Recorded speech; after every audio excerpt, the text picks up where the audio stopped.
Hello friends, आज के lecture में हम लोग पढ़ने जा रहे हैं लिक्विफिकेशन ऑफ गैसेस। इससे पहले लेक्चर में मैंने आपको लिक्विफिकेशन ऑफ गैसेस का पार्ट फर्स्ट जो बनाया था उसमें बताया था कि अगर किसी गैस का टेम्परेचर अपने क्रिटिकल टेम्परेचर से नीचे है तो उसको प्रेशर एक्सर्ट करके लिक्विफाई किया जा सकता है। ये चीज़ किसने प्रूव की थी? एंड्रयूज ने। जब उन्होंने कार्बन डाइऑक्साइड को लिक्विफाई किया था तब उन्होंने देखा था कि कोई भी गैस अगर अपने क्रिटिकल टेम्परेचर से, हर गैस के लिए डिफरेंट डिफरेंट क्रिटिकल टेम्परेचर होता है, तो जब कोई भी गैस अपने क्रिटिकल टेम्परेचर से नीचे के टेम्परेचर पे होती है तभी उसको लिक्विफाई किया जा सकता है।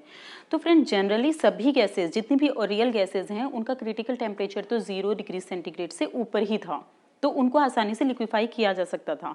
लेकिन कुछ गैसेस जो कि हाइड्रोजन, हीलियम, ऑक्सीजन और एयर, इन गैसेस को जितना भी टेम्परेचर कम किया जा रहा था और प्रेशर एक्सर्ट किया जा रहा था तब भी वो लिक्विफाई नहीं हो पा रही थी, तो उन गैसेस को परमानेंट गैस माना गया। लेकिन बाद में देखा गया कि हाइड्रोजन, हीलियम, ऑक्सीजन और एयर, इन सब का critical temperature below 0 degree centigrade है। तो मैंने आपको यहाँ पे शो भी किया है कि हीलियम का बहुत कम क्रिटिकल टेम्परेचर होता है, -268 डिग्री सेंटीग्रेड, हाइड्रोजन का -240 डिग्री सेंटीग्रेड, ऑक्सीजन का -118 डिग्री सेंटीग्रेड और एयर का -140 डिग्री सेंटीग्रेड। फ्रेंड्स, ये जो पैरामीटर मैंने दिए हैं, तो अगर आप नेट पे सर्च करते हैं तो हो सकता है उसमें 1 या 2 डिग्री का डिफरेंस हो, तो अलग अलग जगह पे थोड़ा सा डिफरेंस भी हो सकता है ये 268.8 है और ये 242 है, ठीक है। अलग अलग जगह पे अलग अलग है, आप जो भी फॉलो करना चाहे लगभग इसी रेंज के हैं, ठीक है। तो आपने देखा कि इन गैसेस का जो क्रिटिकल टेम्परेचर है वो बहुत ही लो है, तो इतने टेम्परेचर से नीचे के टेम्परेचर पे जब ये गैसेस होंगी तभी प्रेशर एक्सर्ट करके इनको लिक्विफाई किया जा सकता है। तो इसीलिए मैंने आपको पिछले लेक्चर में लो टेम्परेचर को ऑब्टेन करने के डिफरेंट मेथड बताए थे, जिन मेथड में first method of freezing mixture था, second evaporation of liquid under reduce pressure, third adiabatic expansion of gas. Friends, मैंने आपको ये तीनों मेथड अच्छे से एक्सप्लेन कर दिए हैं। अगर आपको कोई भी प्रॉब्लम है तो आप कमेंट बॉक्स में पूछ सकते हैं। इसके बाद मैंने आपसे बोला था कि इस लेक्चर में मैं आपको जूल थॉमसन एक्सपेंशन से कैसे कूलिंग की जाती है और रीजेनरेटिव कूलिंग क्या है और रीजेनरेटिव कूलिंग के थ्रू किस तरह हाइड्रोजन, हीलियम, एयर और ऑक्सीजन को लिक्विफाई किया जा सकता है, तो वो हम इस लेक्चर में डिस्कस करने वाले हैं। सबसे पहले मैं आपको इस लेक्चर में difference between ideal and real gases बताऊंगी, क्योंकि कुछ बच्चों के कमेंट बार बार आ रहे हैं कि ma'am what is the difference between ideal gas and real gases और कौन कौन सी गैसेस आइडियल गैस है, ठीक है। उसके बाद हम जूल थॉमसन एक्सपेंशन को पहले अच्छे से समझेंगे और inversion temperature, Boyle temperature, critical temperature में क्या डिफरेंस है उसको अच्छे से समझेंगे और फिर रीजनरेटिव कूलिंग के थ्रू कैसे ऑक्सीजन, हीलियम और हाइड्रोजन को लिक्विफाई किया जाता है इसके बारे में स्टडी करेंगे। तो फ्रेंड्स, यहाँ से स्टार्ट करते हैं हम कि what is the difference between ideal and real gases. सबसे पहले आपको ध्यान रखना है कि आइडियल गैसेस क्या हैं। आइडियल गैस की कुछ अजम्पशन है, अगर कोई गैस उन अजम्पशन को फॉलो करती है तभी वो आइडियल गैस होगी। तो सबसे पहली कंडीशन है आइडियल गैस के लिए कि आइडियल गैस का जो मॉलिक्यूल्स हैं, गैस के जो मॉलिक्यूल्स हैं वो गैस के वॉल्यूम के कंपैरिजन में नेग्लिजिबल होते हैं। ओके, आप समझ रहे हैं? कोई भी गैस होंगी उसमें मॉलिक्यूल होंगे, अगर आपने कंटेनर के अंदर उसको फिल किया है और इसका V वॉल्यूम है और मान लीजिए इसके अंदर आपने कोई भी गैस फिल कर दी है, तो इनका वॉल्यूम, मॉलिक्यूल्स को आप कलेक्ट कर दें, इनका वॉल्यूम इस V के वॉल्यूम के कंपैरेटिवली नेग्लिजिबल होना चाहिए।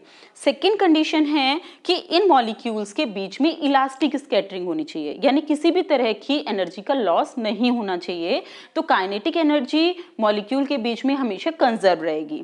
थर्ड कंडीशन है कि इन मॉलिक्यूल के बीच में किसी भी तरह का इंटरमॉलिक्यूलर इंट्रैक्शन नहीं होना चाहिए, या ना तो इनके बीच में अट्रैक्टिव फोर्स होना चाहिए ना रिपल्सिव फोर्स होना चाहिए। अगर इन तीनों कंडीशन को फॉलो करती है कोई गैस तो उस गैस को आइडियल गैस माना जाता है। लेकिन एक्चुअली में कोई भी गैस इन सब अजम्पशन को फॉलो नहीं करती है, इसीलिए मोस्टली सभी गैसेस रियल गैसेस हैं।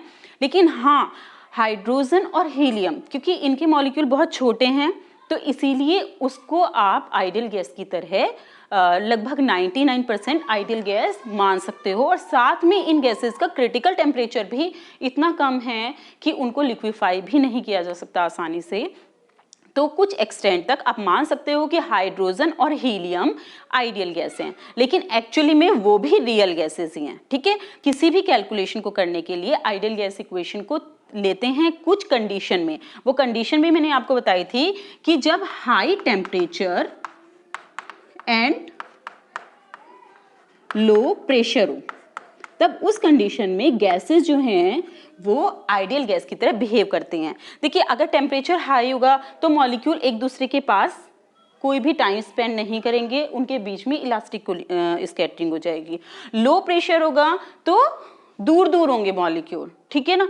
तो इन दोनों, उनके बीच में कोई भी इंटरमॉलिक्यूलर अट्रैक्शन नहीं होगा। तो ये दोनों कंडीशन अगर लगा ली जाए, तब उस कंडीशन में कोई भी real gas, mostly real gases ideal gas की तरह बिहेव करती हैं। ओके, तो ये कंडीशन आपको समझ में आ गई है कि कहाँ पे हम हाई टेम्परेचर लो प्रेशर पर ही रियल गैस को आइडियल गैस की तरह ट्रीट करते हैं। वैसे एक्चुअली में आइडियल गैस इक्वेशन है PV is equal to nRT, और बॉयल का law PV is equal to constant, और चार्ल्स का law V is proportional to T।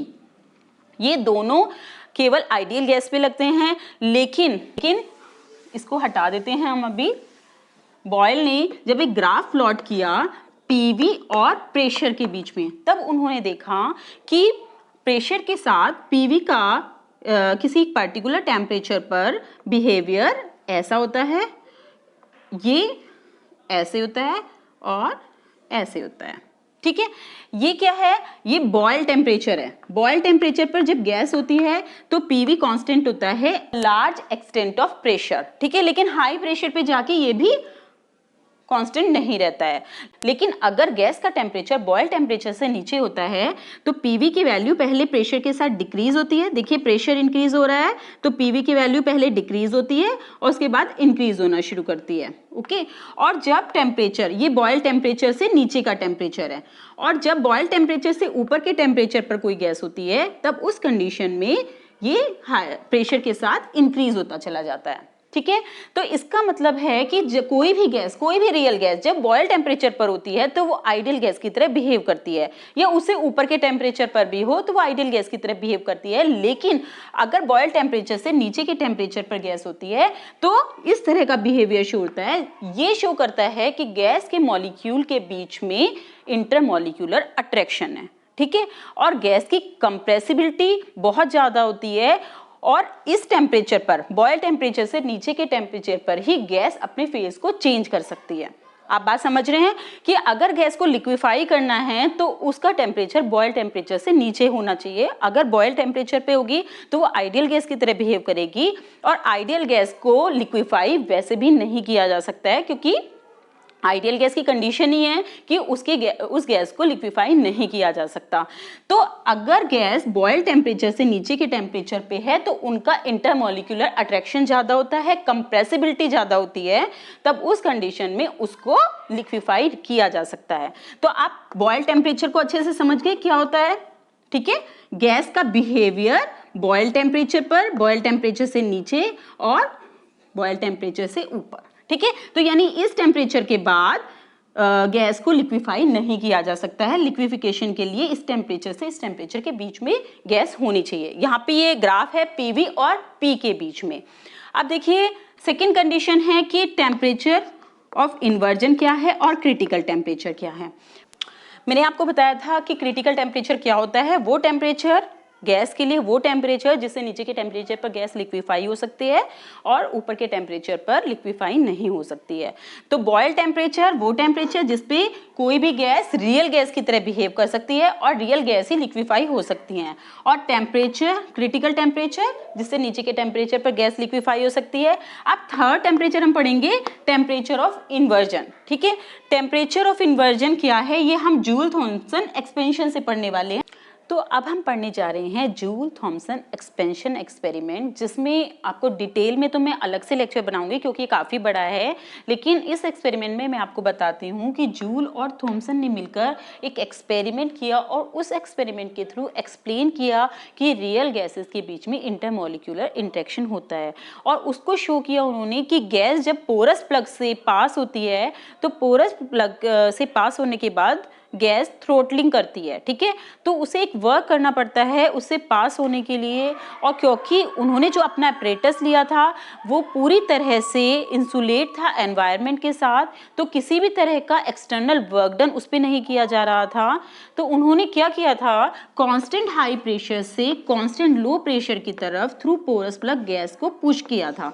ये एक पिस्टन है और ये इंसुलेट है एनवायरनमेंट से, ये पूरा एपरेटस एनवायरनमेंट से इंसुलेट है। ये पोरस प्लग है जिसमें कॉटन, वूल और फाइबर को अच्छे से पैक कर दिया गया है। तो क्योंकि यहाँ पे बहुत छोटे छोटे से होल्स हैं जिनके थ्रू गैस को पास होना है और यहाँ पे बाहर आना है, तो यहाँ पे भी एक इंसुलेटेड पिस्टन को रख दिया गया है। और ये गैस का प्रेशर P1 है, ये कांस्टेंट प्रेशर पर है, वॉल्यूम V1 है। और जब ये गैस पोरस प्लग से पास होके इस पिस्टन पर जाती है तो एक्सपेंड हो जाती है, और एक्सपेंड होने के बाद चेंज इन टेम्परेचर देखा जाता है। चेंज इन टेम्परेचर फ्रेंड्स इसीलिए कहा कि अगर इस गैस का टेम्परेचर वेरी करा रहे थे तो देखा गया एक ऐसा पर्टिकुलर टेम्परेचर जिस टेम्परेचर से नीचे के टेम्परेचर पर अगर गैस है तो वो कूलिंग शो कर रही थी, अगर इस टेम्परेचर से ऊपर के टेम्परेचर पर है तो वो हीटिंग शो कर रही थी। ओके, तो मोस्टली रियल गैसेस, जितनी भी रियल गैसेस हैं उनके लिए टेम्परेचर ऑफ इन्वर्जन की वैल्यू वैसे 0 डिग्री सेंटीग्रेड से ऊपर ही थी, लेकिन हाइड्रोजन, हीलियम, ऑक्सीजन और एयर, इन सब के लिए भी टेम्परेचर ऑफ इन्वर्जन की जो वैल्यू है वो बहुत कम थी, वो नेगेटिव में थी। तो इसीलिए ये गैसेस हीटिंग शो कर रही थी, क्योंकि किसी भी गैस में अगर कूलिंग होनी है तो उस गैस का टेम्परेचर ऑफ इन्वर्जन से कम होना चाहिए, क्योंकि temperature of inversion hydrogen, helium, oxygen और एयर के लिए बहुत कम था। तो वो गैस आप इनिशियली उतने कम टेम्परेचर पर नहीं रख पा रहे थे, इसीलिए ये gases after expansion heating show कर रही थी। ठीक है, तो इसीलिए पहले गैस को कूल करने के लिए टेम्परेचर ऑफ इन्वर्जन से नीचे के टेम्परेचर पर लाना पड़ेगा, तभी वो कूलिंग शो करेंगी। फिर उसके बाद उसको रीजेनरेटिव कूलिंग के थ्रू और ठंडा किया गया, और ठंडा करने के बाद उसको क्रिटिकल टेम्परेचर तक लाया गया, और जब उसके नीचे के टेम्परेचर पर गैस आई तो उसको लिक्विफाई किया जा सकता था। तो थॉमसन एक्सपेंशन में टेम्परेचर ऑफ इन्वर्जन आपने समझा, तो आपको अब क्लियर हो गया है कि बॉयल, सबसे पहले किसी भी गैस को बॉयल टेम्परेचर से नीचे के टेम्परेचर पर होना चाहिए अगर उस गैस को लिक्विफाई करना है। अगर बॉयल टेम्परेचर से नीचे है तो वो रियल गैस की तरह बिहेव कर रही है। उसके बाद ये बड़ा है टेम्परेचर ऑफ इन्वर्जन से। टेम्परेचर ऑफ इन्वर्जन वो टेम्परेचर है जिस पे अगर गैस हो तो after expansion, after Joule Thomson expansion it will show cooling. Okay, तो वो ठंडी हो गई है, और अगर कूलिंग होने के बाद इसका टेम्परेचर क्रिटिकल टेम्परेचर से नीचे आ जाता है तब उस कंडीशन में वो लिक्विफाई हो सकती है। ठीक है, तो टेम्परेचर, तो क्रिटिकल टेम्परेचर सबसे कम टेम्परेचर है, और इसके बाद गैस आसानी से, गैस के मॉलिक्यूल इतने पास आ जाते हैं कि आप प्रेशर एक्सर्ट करके उसको लिक्विफाई कर सकते हैं। तो ये तीनों टेम्परेचर आपको समझ में आ गए हैं। अब हम इसके बाद पढ़ने जा रहे हैं रीजेनरेटिव कूलिंग।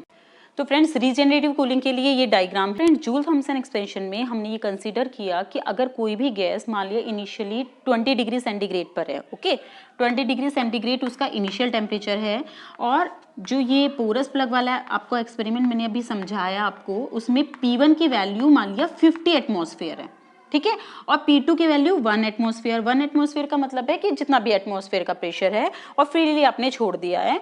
तो 50 से 1 एटमॉस्फेयर पे जब ये एक्सपेंड होती है कांस्टेंट प्रेशर से, तब फॉल इन टेम्परेचर लगभग 10 to 11 डिग्री सेंटीग्रेड तक ही होता है। ओके, और अगर मान लिया, ये आपको ध्यान होना चाहिए जूल थॉमसन एक्सपेंशन में, कि जो चेंज इन टेम्परेचर है या कूलिंग है वो प्रेशर डिफरेंस पे भी डिपेंड करती है। ठीक है, कितना प्रेशर डिफरेंस है, प्रेशर डिफरेंस बढ़ेगा तो कूलिंग बढ़ेगी। तो मान लिया इनिशियल प्रेशर आपने 250 एटमॉस्फेयर कर दिया है और फाइनल प्रेशर 1 एटमॉस्फेयर है, और टेम्परेचर 20 डिग्री सेंटीग्रेड ही है किसी गैस का, तब उस कंडीशन में ज़्यादा से ज़्यादा जो कूलिंग होगी वो लगभग 42 डिग्री सेंटीग्रेड तक ही होती है। आप बात समझ रहे हैं कि अगर आपने प्रेशर बहुत ज़्यादा भी बढ़ा दिया और ये इन दोनों का डिफरेंस बढ़ा दिया, प्रेशर डिफरेंस, तो कूलिंग मैक्सिमम 42 डिग्री सेंटीग्रेड तक की होती है। तो इतनी कूलिंग से तो हम गैस को लिक्विफाई नहीं कर सकते हैं, तो इसीलिए रीजनरेटिव कूलिंग की जाती है और गैस को लिक्विफाई किया जाता है। तो उसको डायग्राम के थ्रू हम समझेंगे कि कोई भी गैस जिसको लिक्विफाई करना है उसको यहाँ पे फिल कर लेते हैं। ये यहाँ पे गैस को कंप्रेस किया जाता है, ये कंप्रेसर है। कंप्रेसर पे गैस को जब फिल किया जाएगा तो हीट ऑफ कंप्रेशन तो उसमें ऐड होगी। जब भी किसी गैस को आप कंप्रेस करते हैं तो उसमें हीट बढ़ जाती है और प्रेशर भी बढ़ गया। तो ये हाई प्रेशर पे गैस और साथ में गर्म भी है क्योंकि इसमें हीट ऑफ कंप्रेशन ऐड है। ये जब यहाँ से स्पाइरल के थ्रू पास होगी तो यहाँ से वाटर आप पास करा रहे हो, ठीक है, तो हीट ऑफ कंप्रेशन वाटर से हट जाएगा, क्योंकि मैंने आपको पिछले लेक्चर में भी बताया था कि वाटर की स्पेसिफिक हीट बहुत ज़्यादा होती है, इसके लिए ये आसानी से ठंडा कर देता है। तो यहाँ पे जो गैस आपने जिसको लिक्विफाई करना है उसका टेम्परेचर कम हो गया है और प्रेशर बढ़ गया है। अब कॉन्स्टेंट हाई प्रेशर से जब ये गैस यहाँ से पास होगी, ये रीजनरेटर है, ओके, यहाँ से पास होके और ये वॉल्व है, पे आपकी जूल थॉमसन थ्रोटलिंग होगी, ओके। तो जब जूल थॉमसन एक्सपेंशन होगा तब ये गैस यहाँ पे आके ठंडी हो जाएगी, ठीक है। इनिशियली मान लिया कोई भी टेम्परेचर है इसका, और अगर टेम्परेचर ऑफ इन्वर्जन से कम है तब उस कंडीशन में जैसे ही एक्सपेंशन होगा तो ये गैस कूल हो जाएगी। कूल होने के बाद अगर ये गैस फॉर्म में ही है तो ये वापिस इधर चल जाएगी, और अगर ये लिक्विड फॉर्म है तो यहाँ पे आ जाएगी, ठीक है। तो यहाँ से जब ये गैस पास होके वापस इससे टच होके इस वाली जो ये ट्यूब है इससे टच होके नीचे आएगी, तब ये इसको कूल करती चलेगी। इतने में और गैस यहाँ से आएगी तो इसका इनिशियल टेम्परेचर डाउन हो जाएगा। मान लिया ये पहले 20 डिग्री सेंटीग्रेड पे थी और उसके बाद कूल होने के बाद 10 डिग्री सेंटीग्रेड हो गई है, तो ये 10 डिग्री सेंटीग्रेड की गैस यहाँ पे जाएगी और इसका टेम्परेचर जो कि 20 डिग्री सेंटीग्रेड दोबारा से गैस आई है ना, ये तो लगातार चलती जा रही है गैस, ये 20 डिग्री सेंटीग्रेड पे उससे गैस ले लेगी, ठीक है, उससे हीट ले लेगी और ये वापस कंप्रेशर में चली जाएगी, वहाँ फिर से कंप्रेस होगी और उसके बाद इसकी हीट ऑफ कंप्रेशन निकाली जाएगी, कूल होगी और उसके बाद और ज़्यादा कूल होगी। तो ये प्रोसेस चलता रहता है और धीरे धीरे करके गैस इतनी कूल हो जाती है कि वो अपने क्रिटिकल टेम्परेचर से नीचे के टेम्परेचर पर आ जाती है और लिक्विफाई होके इस फ्लास्क में इकट्ठी हो जाती है। ये इंसुलेटेड फ्लास्क है, ठीक है, इसके अंदर इकट्ठी हो गई है ये लिक्विफाइड गैस, और जो भी गैस लिक्विफाई नहीं हुई है वो वापस यहाँ से पास होके कंप्रेशर में ऐड कर दी जाती है। तो ये रीजनरेटिव कूलिंग का प्रोसेस है। इस प्रोसेस को यूज़ करके इन सब गैसेस को लिक्विफाई किया जाता है। तो हम different method, cascade method, Linde's method और लिक्विफिकेशन के लिए हाइड्रोजन के लिक्विफिकेशन के लिए और हीलियम के लिक्विफिकेशन के लिए जो मेथड हैं उनके बारे में अब डिस्कस करेंगे। तो फ्रेंड्स, सबसे पहले हम पढ़ने जा रहे हैं लिक्विफिकेशन ऑफ ऑक्सीजन, जिसको कैस्केड प्रोसेस के थ्रू कैमरलिंग ओन्स ने लिक्विफाई किया था। उसके लिए जो नेसेसरी अरेंजमेंट है ये मैंने ड्रॉ कर दिया है। इस अरेंजमेंट को समझ के देखते हैं किस तरह से गैस को लिक्विफाई किया गया। तो इसमें आपके पास 3 पंप हैं, P1, P2 and P3। First pump में आपने मिथाइल क्लोराइड लिया है, सेकेंड में एथिलीन लिया है और थर्ड में ऑक्सीजन ली है, ठीक है। ये 3 वाटर बाथ है, जिसमें फर्स्ट वाटर बाथ में वाटर है, सेकेंड में जो मिथाइल क्लोराइड लिया है उसका लिक्विड फॉर्म है और थर्ड में जो एथिलीन लिया है उसका लिक्विड फॉर्म है। तो इसमें किया क्या है कि यहाँ पे मिथाइल क्लोराइड को लिया है। मिथाइल क्लोराइड का जो क्रिटिकल टेम्परेचर है वो 143 डिग्री सेंटीग्रेड है, okay. 143 degree centigrade too high temperature है, तो यानी कि रूम टेम्परेचर पर मिथाइल क्लोराइड को अगर आप प्रेशर एक्सर्ट करते हैं तो वो आसानी से लिक्विफाई हो सकती है।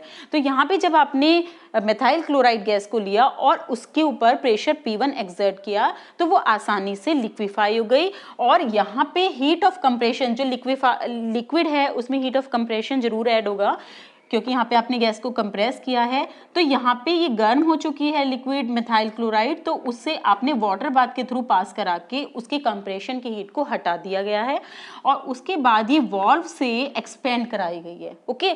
एक्सपेंड करते ही इसका टेम्परेचर कम हो जाएगा और जब यहाँ पे गैस आएगी तब उसको रिड्यूस प्रेशर पर इवेपोरेट कराया जाएगा। फ्रेंड्स, मैंने आपको पहले लेक्चर में भी बताया था कि जब लो टेम्परेचर पर इवेपोरेशन करते हैं तो बॉइलिंग पॉइंट जो होता है वो कम हो जाता है। ओके, तो गैस बॉईल करना शुरू कर देती है कम। मान लिया किसी भी गैस है, जैसे आप वाटर की बात कर रहे हैं तो वाटर का बॉइलिंग पॉइंट 100 डिग्री सेंटीग्रेड होता है।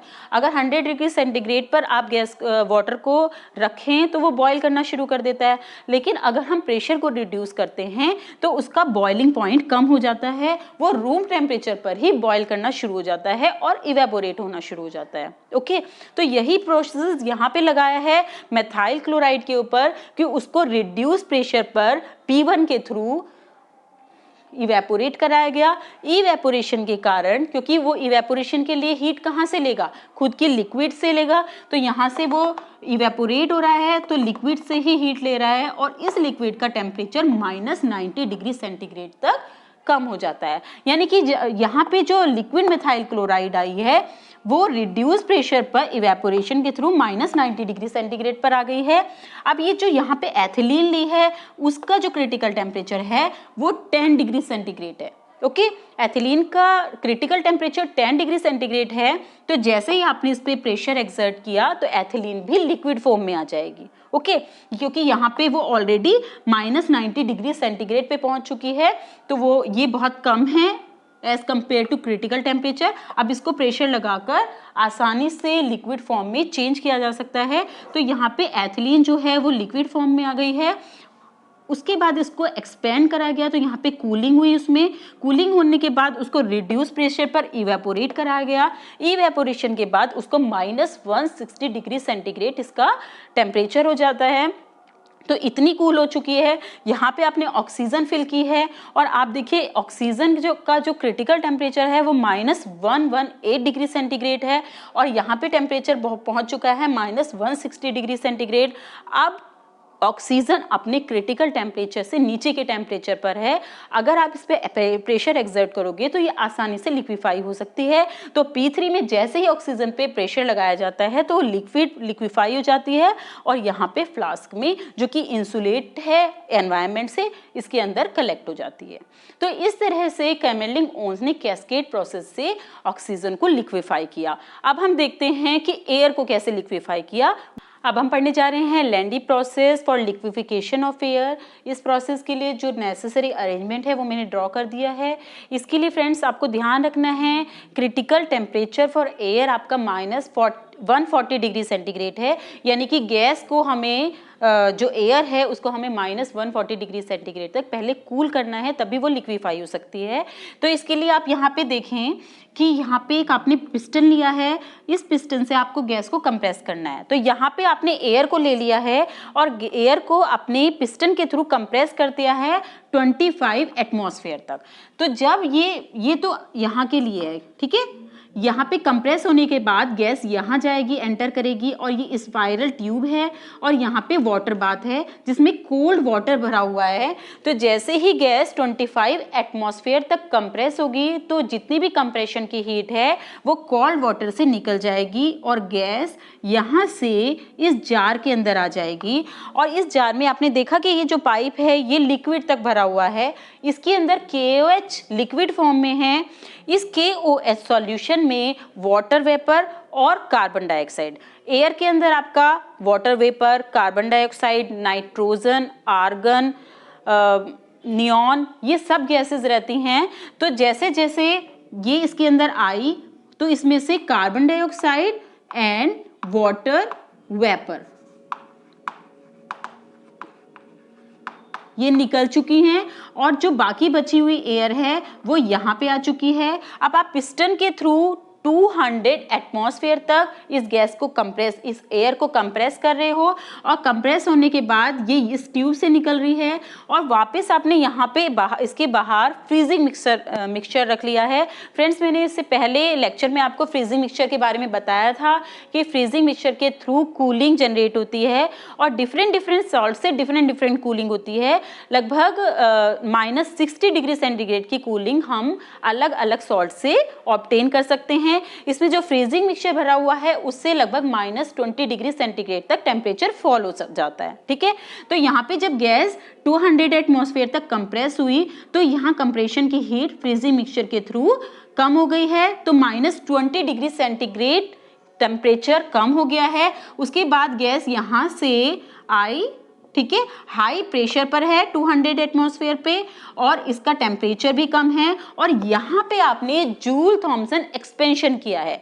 जूल थॉमसन एक्सपेंशन के थ्रू ये जैसे ही आपने वॉल्व हटाई कि नोजल से थ्रू एक्सपेंड होगी, और एक्सपेंड होने के बाद इसका टेम्परेचर, फाइनल टेम्परेचर कम हो जाएगा। तो फाइनल टेम्परेचर कम होने के बाद ये गैस अगर लिक्विफिकेशन के टेम्परेचर के इक्वल है, इसका टेम्परेचर क्रिटिकल टेम्परेचर से नीचे पहुंच गया है, तो वो तो लिक्विफाई हो जाएगी।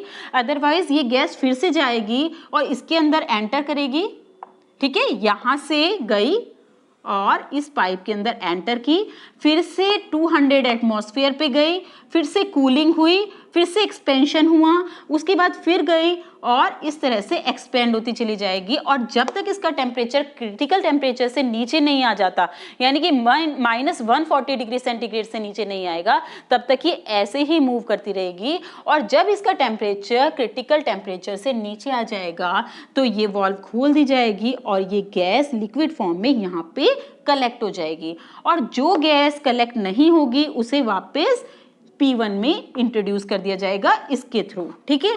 और कुछ गैस जो लिक्विफाई नहीं हुए हैं वो वापस यहाँ से, ये देख रहे हैं आप, इसके थ्रू यहाँ से जाके फिर वापस मिल जाएगी। यानी कि यहाँ पे भी जो गैस लिक्विफाई नहीं हुई हैं, ये इंसुलेटेड फ्लास्क है फ्रेंड्स, अगर ये इंसुलेट नहीं होगा तो टेम्परेचर फिर से बढ़ जाएगा और ये लिक्विड जो आपने एयर है उसको फिर से वापस वो गैस में कन्वर्ट हो जाएगी।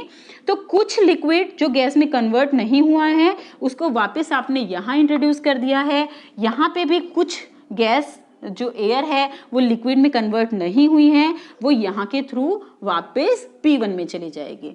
तो ये लिंक का प्रोसेस है, इसके थ्रू एयर को लिक्विफाई किया गया। थर्ड है आपका हाइड्रोजन को लिक्विफाई करने के लिए क्या प्रोसेस है।